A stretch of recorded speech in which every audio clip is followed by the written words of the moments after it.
एक दिन में कितनी ट्रेड्स लगानी चाहिए ज़्यादा से ज़्यादा?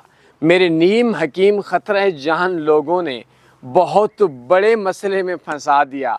मेरी जान, जितने आपको मौका मिलता है, जितने आपको मौके मिलते हैं, उतनी ट्रेड्स लगाएं। अच्छा, अक्सर लोग क्या बोलते हैं कि हम एक टाइम पे ज़्यादा ट्रेड्स लगाएंगे तो वो ट्रेड्स हमारा जो पहले पैसा कमाया था वो वापस चला जाएगा। तो मेरी जान, ये तो बता कि पहली ट्रेड में ज़रूरी है कि पैसा कमाओगे?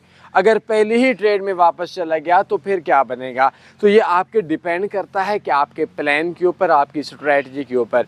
कुछ लोग ऐसे होते हैं जो लो रिस्क में साल में 2-3 ट्रेड्स लगाते हैं और उनका ख़र्चा पानी बहुत अच्छा चल जाता है, और कुछ लोग ऐसे होते हैं कि जो इंट्राडे ट्रेडिंग करते हैं। तो इसके लिए मैं आपको एक स्ट्रेटजी, अगर आपको इंट्राडे ट्रेडिंग करनी है तो रात के 11 से लेकर सुबह के जब डे चेंज होता है उस टाइम तक 2-4 घंटे ना करें, बाकी जितनी हिम्मत है उतनी ट्रेड करें, इंशाल्लाह नुकसान भी नहीं होगा। वो ट्रेडिंग स्ट्रेटजी कहाँ से मिलेगी? बायो में जाएं और एक व्हाट्सएप नंबर है, उस पर रब्ता कर लें, फ्री स्ट्रेटजी मिल जाएगी। शुक्रिया।